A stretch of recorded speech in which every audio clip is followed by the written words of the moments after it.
and gentlemen, this is 3 Count Review. Do I have everybody's attention now?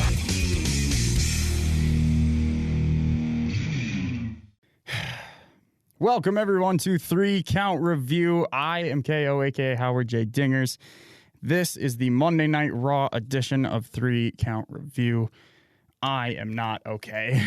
That was one of the absolute worst endings to Monday Night Raw I have ever seen in my...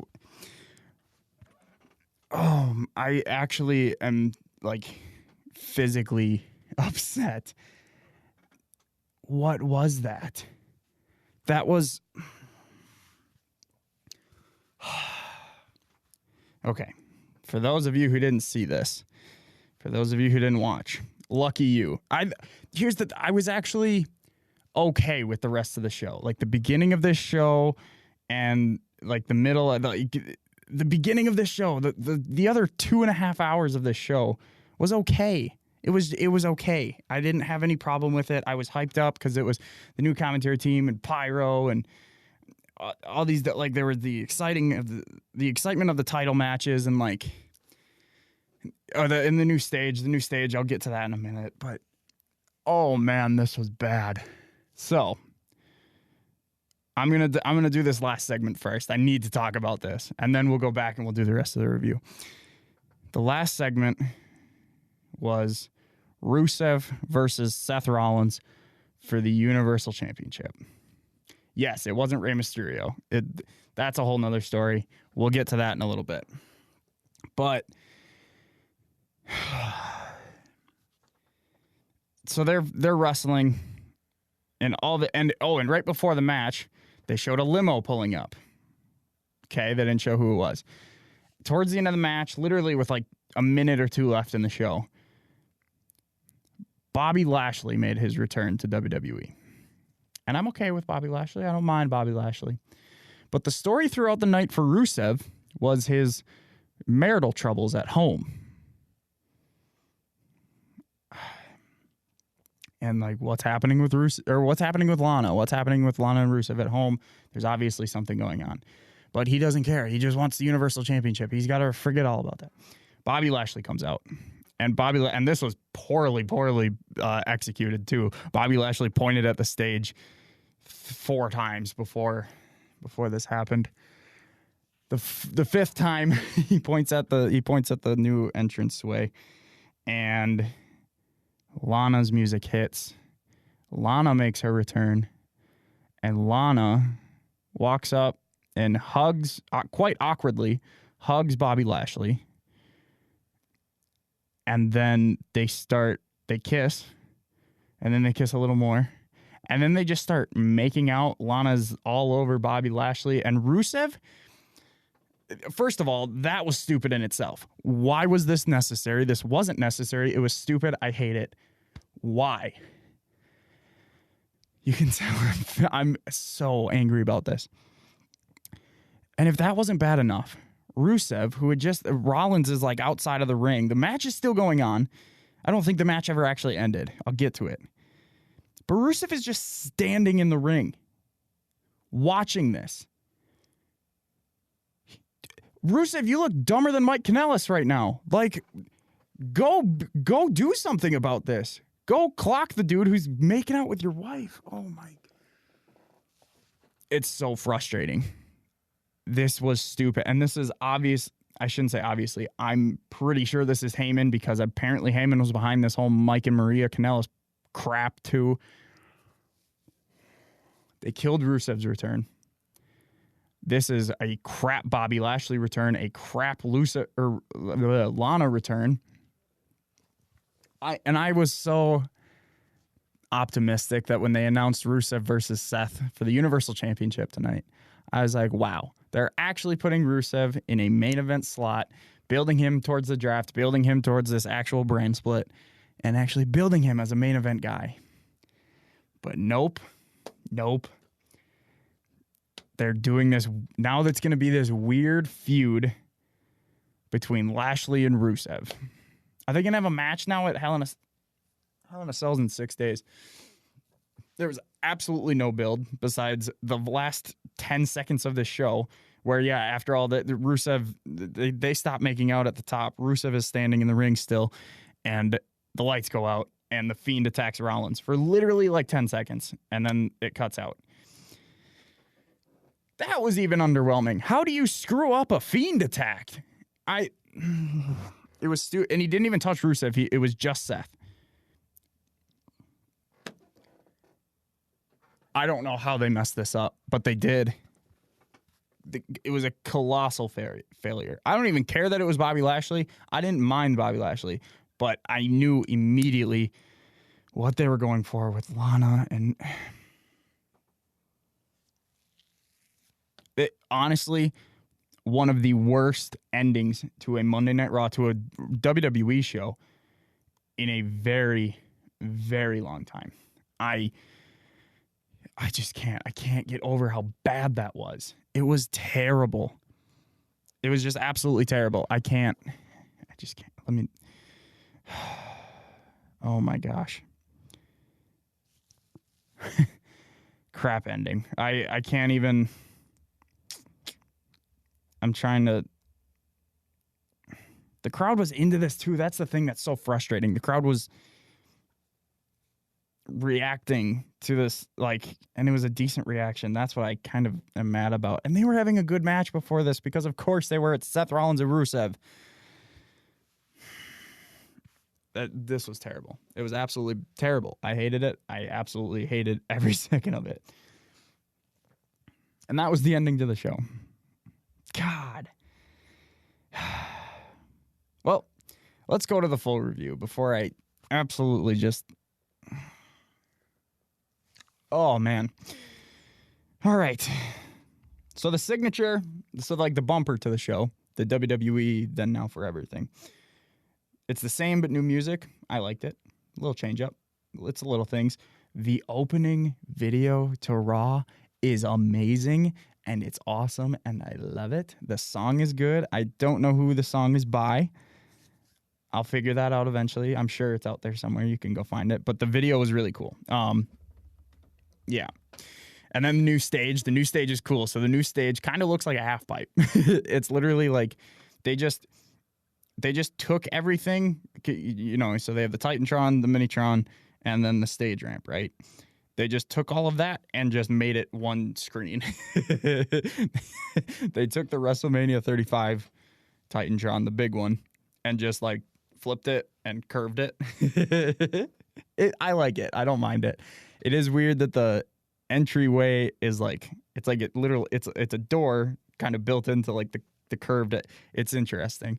I don't like that it's not on center. It's okay. I like it. It's new. It's kind of cool how everything's together. I don't mind it. I think there could be some new creative Titantrons that come out of that for sure. So I don't know. It was cool. Vic Joseph, Dio Madden, and Jerry Lawler were the announcers. Let's talk about this just in general. They were okay. Dio Madden was very quiet at the beginning of the match, or the beginning of the show. I get probably just nerves. I mean, he'd only debuted on 205 Live a couple weeks ago, and now he's on Monday Night Raw. It's got to be shocking. So I'm going to give him a pass. I'm going to give him a few weeks, even a month or so, to kind of get settled in. But Vic Joseph was great all night. Lawler had his moments. He was also bad in a lot of places, telegraphing the hell out of the Fiend attack at the end. Oh my God. At the beginning of the match, he just said, he was just saying, I have this eerie feeling that the Fiend is here. And then again, in the middle of the match, he said, I don't know about you guys, but I have a weird feeling that the Fiend is going to come. Shut up, Jerry. Shut up. I want it to be a surprise, because during the match, there was a cut to a commercial break. And right before the commercial, it was like a flicker of the Fiend. And it was beautiful. It actually made me jump. It was great. Subtle little things like that. Perfect. But when you have Jerry Lawler just screaming, I think the Fiend is going to be here. Stop it. That was terrible. Oh my, okay. That whole last segment just has me heated right now. Like I said, I actually kind of enjoyed this show until that last half hour.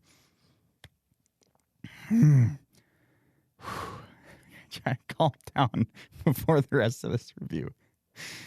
Ooh, okay. Rey Mysterio came out.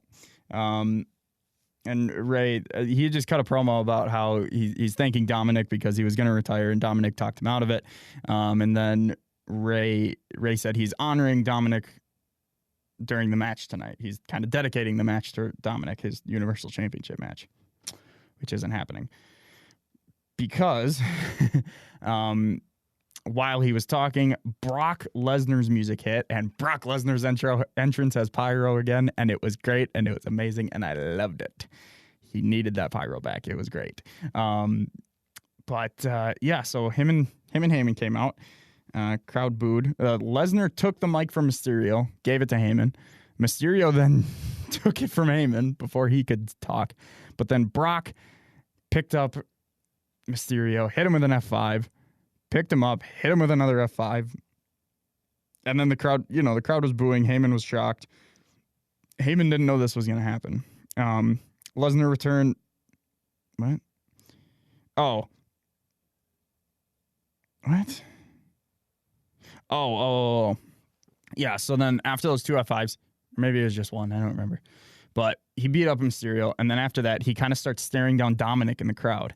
And he goes out of the ring. He picks Dominic up out of his seat, throws him over the barricade onto the floor, which looked amazing. He rammed him into the steel post. He threw him in the ring.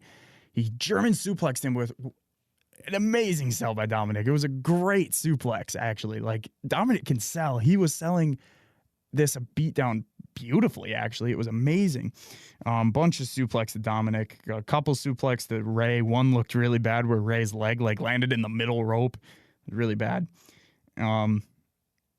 Yeah, he just beat up everyone. And then he Heyman was literally like, stop, like, what are you doing? And then he left. And then during the commercial break, Dominic was taken out on a stretcher. Mysterio was back on his feet. He seemed okay. He was still hurt, but he was more concerned about Dominic because Dominic was getting stretchered out. And and the Dominic got taken in an ambulance out to a local medical facility, like they like to say. Yeah, this was a great opening segment. I actually really enjoyed this. So we'll get back. So that's why Rey didn't have the Universal Championship match, because he got attacked and he went to the hospital with Dominic. Simple enough, right? Yeah. Oh yeah, so then we had Sasha and Alexa Bliss, little 4-minute match. Okay, so before the match started, Becky came out. She was going to be on commentary. She was on commentary for all of 10 seconds before her and Sasha started trading words from the ring to ringside, or to the commentary team. They were trading words. Becky stood up on the table. They cut to commercial. Come back from commercial. Sasha's wrestling Alexa, but Becky is still up on the table taping her wrists during the whole match. And then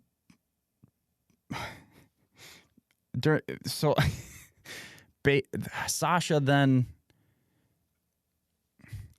motioned for Bayley to, like, she was calling for Bayley to come interfere. Bayley was nowhere to be seen. It distracted Alexa. Sasha kicked out Alexa's leg and pinned her. Terrible ending. Not a great match.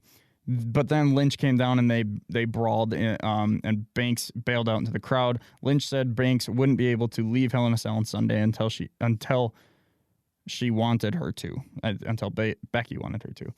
She said Banks made things personal, but she would make things painful. I like this. Good promo by Lynch. Lynch is a good promo, so I actually very much enjoyed this. Then they announced that The Rock is going to be on SmackDown on Friday. I'm extremely excited for that. I'm so excited for The Rock on SmackDown. It's going to be so much fun. I mean, it's probably just going to be, he's just going to come out and say his little, all of his catchphrases and then leave, but I don't even care. Love seeing The Rock on TV. And he has to be on SmackDown. It's based on his catchphrase. Anyway. I feel like there was a better way to announce this. Yeah, then there was a recap of all the Seth and whatever. There was a Rollins promo. Rollins said he was going to Survive and prevail. Yay. He then announced that there was going to be an open challenge, basically, for the Universal Championship. Okay. Then we had Robert Roode and Dolph Ziggler versus Heavy Machinery for the Raw Tag Team Championships. I don't know why, whatever. This was actually a really good match. This is one of Heavy Machinery's better main roster matches. I really enjoyed this. They controlled most of it, but at the end, Ziggler and Roode just Heavy Machinery went for the compactor. Ziggler hit a zigzag on Tucker before he could do the compactor, and then a super kick on Otis, and then they threw Otis into the ring post because Tucker was legal, and then Glorious DDT to Tucker to retain. Ziggler and Roode are still your champions. Okay. Sure. I wanted Heavy Machinery to win here. I think they should have. They're very over. Specifically, Otis is very over, but that's just me. Whatever. Then we had Miz TV with Ric Flair and Hulk Hogan. For some reason, Jimmy Hart was out there with Hogan. Jimmy literally did nothing. He was just there. That was interesting.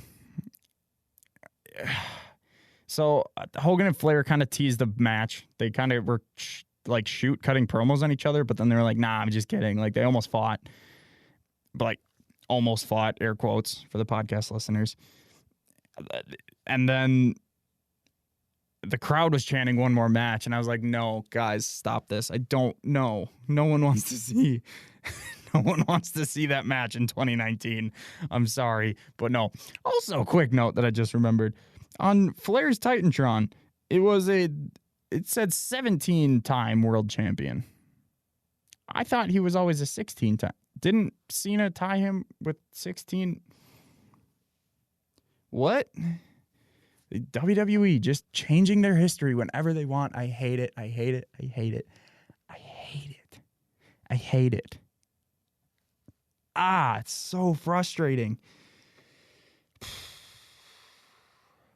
Anyway, Miz then said, there might be a chance for this to happen one more time for you guys to get your paychecks. Literally, they said something about paychecks. Miz said he has an announcement, and he announced that at Crown Jewel, which I forgot was a thing that's happening. So it's going to be Team Flair versus Team Hogan. 5-on-5. Flair and Hogan are the managers. So then Hogan said, what you gonna do when me and my team captain come after you? Nailed the impression. And Seth Rollins came out. So Seth Rollins is the team captain for Hulk Hogan. He's going to lose the title, and then he's immediately just... Oh, man. Yep, so that's the team captain. And then Flair announced his team captain, who is not... By the way, why do these two already have team captains picked out? They did not know this was happening. Miz just announced this. Anyway, Rick announced his team captain was, of course, former Evolution member Randy Orton. Randy actually had a good line. He said something about, hey, Seth, like, why don't you take a minute and crawl out of Hogan's ass and fight me, I guess, basically. He challenged him to a match. They were going to have a match. The stagehands took the chairs away and they rolled up the carpet. But then Baron Corbin came out, and Corbin and Orton attacked Rollins. And then Rusev makes the save. Cool. This looked cool. The babyfaces got the upper hand. They went up on stage with Flair and Hogan, and super funny moment where Hogan's music is playing, Real American, and Rusev is going up there as Rusev just became an American citizen a couple of days ago. I just thought that was funny. I don't think they did that on purpose, but it was pretty good. And then, yeah. So then there's a backstage interview, and Rusev explained why he helped Seth, which was really good. Oh, they implied that Rusev was going to be on Team Hogan with Seth, and Corbin was going to be on Team Flair with. It's going to be heel versus face. Hogan Flair, of course. Rusev was explaining why he helped Seth, and he said no one else just Seth needed help, and no one else was going to step up and do it. So I went out there, but I still. He basically just said, I want Rollins. Like, I deserve a championship match, so I'm challenging you to your championship match. That's why we got the match later. So cool. Oh yeah, and this is where they started Charlie Caruso asked Rusev where Lana was, and Rusev didn't answer. So then Rusev was like, I'm not here to talk about my problems, my problems at home. Oh, I just remembered everything. There's another AOP promo. It's good. I really enjoy the presentation. They need to kind of do something with them quick. I'm guessing they're going to wait until the draft. Someone's going to draft them, and then they're going to build them on that brand. So that's okay. What they're doing right now is good. I like the presentation of them speaking. I believe someone said Hindi, whatever. I don't know. But whatever language it is with the subtitles, it's super cool. Really good presentation. Then we had the Viking Raiders taking on Luke Gallows and Carl Anderson. Carl Anderson and Luke Gallows, with their new music and everything, got a jobber entrance during the commercial. Viking Raiders beat Bill Anderson here. It was at the Ivar hit a splash on a splash on Gallows. Yeah, that's what I thought. Yeah, the crowd was not into this match until the end, until the finish, which is good, but I don't know. The Viking Raiders could be so much more right now. I think the Viking Raiders need to take the titles. Now that Heavy Machinery didn't take them, Viking Raiders need to take the titles off of Rudolph, for sure. But it was a good match. I like both of these teams. Unfortunately, WWE doesn't like the club anymore, so whatever. Oh, yeah. So Charlie Caruso was backstage giving an update on Brock Lesnar. Cesaro interrupted her. He didn't think Lesnar's actions were criminal. If anything was criminal, it was that he stole the opportunity to beat up Dominic. Ricochet showed up and told Cesaro that he wasn't half the man that Mysterio was. Cesaro said he's literally twice Mysterio's size, and Ricochet challenged him to a match. So we got Ricochet versus Cesaro, which went under 3 minutes. And this was a West Coast pop because they were, that's the thing. They're not in California or anything. They were in the West Coast. They're in Phoenix. And he won. He won with a. Oh, it's literally called the West Coast pop. Is it what it's called? Whatever. It was like he was doing like a spin and Cesaro caught him. Cesaro caught him for a Styles Clash almost, but then it kept rolling through. It was interesting. It was weird. It was a roll up. Ricochet won. I'm doing a terrible job at explaining this. Firefly Funhouse next, and this is consistently, I'll say it every week, consistently the best thing on Monday Night Raw. The puppets appeared all afraid of something. The rabbit passed out and died. So Rambling Rabbit has now died 3 times on Firefly Funhouse. He'll be back next week, I'm sure, to celebrate the Universal Championship. Can you guess who I'm picking in that Hell in a Cell match? Bray Wyatt said, "Oh well, Chuck Rambling Rabbit aside, the puppets were afraid of what's to come at Hell in a Cell, what the Fiend is going to do to Seth." Wyatt was too afraid. He told the pig it was like he told Huskus the pig boy, I think it's Huskus, that it was like a world without chocolate, only worse. This is just great. Wyatt said it was a place you could, talking about Hell in a Cell, Wyatt said it was a place you could enter but never truly leave. Oh, so good. And Rollins would be stuck in there with him. Wyatt said he would always protect them. And he had a bad feeling that he couldn't wait to hurt Seth.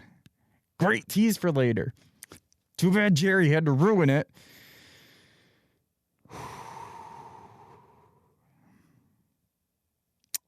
Anyway, Firefly Funhouse was great. Always is. Always will be. I shouldn't say that. I'll knock on wood for that one. It always has been. And I think if Bray keeps control, as much control as he has right now, it will stay consistent. Then we had AJ Styles versus Cedric Alexander for the United States Championship. And this went a little under 10 minutes. Fun match. Eventually... So eventually Alexander used a roll-up for 2, went for the lumbar check, but Styles countered into a Styles Clash, which was mint, and hit the Styles Clash for the win. Good match. Of course it was. This should be the end of the feud. These two, AJ's straight up pinned him clean so many times now, and then just beat him up. Wait, Clash of Champions was the last one. He literally had him beat, he had him beat, he picked him up out of the pin, beat him up some more, and then beat him. That's just bad. You can't just do that. That's burying him, and now it's just done. Now he's done. He beat him clean again. It's done. Cedric shouldn't get another Universal Championship, or United States Championship match. It's done. It's done. Street Profits did their plugging, and best part of it was when Montez Ford warned Dawkins not to say the Fiend's name 3 times or else he'll appear. This was good stuff. We want the smoke. They said they're going to win their titles back on NXT. Great job hyping up NXT. That was the only hype up, really. Then we have Lacey Evans versus Natalya. This was under 4-minute match. This was bad, too. This was not, I don't know. This wasn't very good. I don't like Natalya. I've said that before on this podcast. I'm not a fan of Natalya. I just can't do it. Sorry. She's just not enjoyable in the ring. What? Oh yeah. So I believe what happened. Oh yeah. This was terrible. This is where it all started to go downhill in the last half hour here. Lacey Evans won with a roll up and like grabbing the tights, air quotes for the podcast listeners. But Natalya was wearing her full bodysuit, so Lacey was grabbing onto nothing for the roll up. It was just a roll up for roll up's sake. And then after the match, women's right. I want that feud to be over now. I like Lacey. That's the thing. I actually enjoy Lacey. I like her music. I like her presentation. I like her finisher. Getting Hattie out of here. I'm sorry. I know that's mean, but I find nothing enjoyable about Natalya's character or in-ring work at all. Charlie Caruso was backstage, asked Maria Kanellis about Rusev. Maria said Rusev was not the father in her baby, and he has enough going on with Lana. Again, it's stupid. So then Maria just left. But then Sasha jumped in, grabbed the mic, and issued a warning to Becky and said she would make her tap out. Good little flash. And then we had the Universal Championship match versus Seth and Rusev.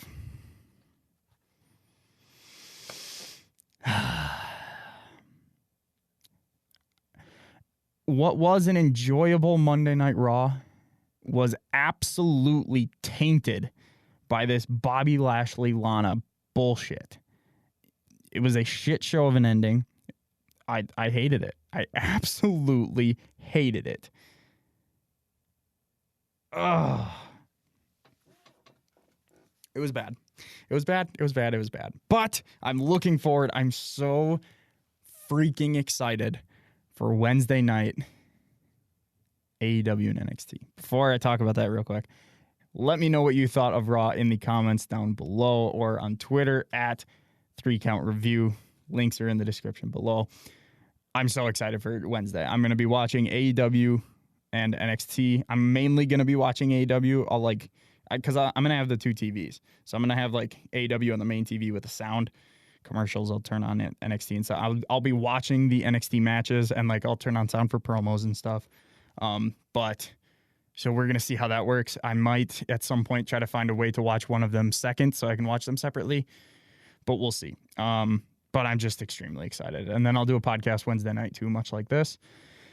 And yeah, I absolutely love this. So please subscribe, follow the podcast, subscribe to the YouTube channel so you can catch all of my podcasts. I'm going to be doing 3 a week for Raw, well, the Wednesday Night War and for SmackDown on Friday. I love being a wrestling fan right now. It's great. Not so much after that Raw segment, but that just makes me even more excited for AEW because they ain't pulling any of that bullshit. But anyway, I have been KO, a.k.a. Howard J. Dingers. This was 3 Count Review. That was Monday Night Raw. Like I said, let me know what you thought in the comments down below.